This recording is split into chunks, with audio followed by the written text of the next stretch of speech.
Hi guys, welcome back with me again in this channel. On today's video, I'm gonna show you how you can add music to your story with multiple photos. So here, what you need to do is create a collage photo and then add it to the Facebook. So click on create story and then choose the photo. So I'm using this collage photo and I added it. Actually, I added the from the Instagram layout. And after that is to add the music. Click on the music button here and then find the music that fits right with your photos.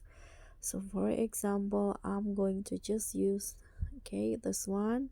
You can change the appearance of the uh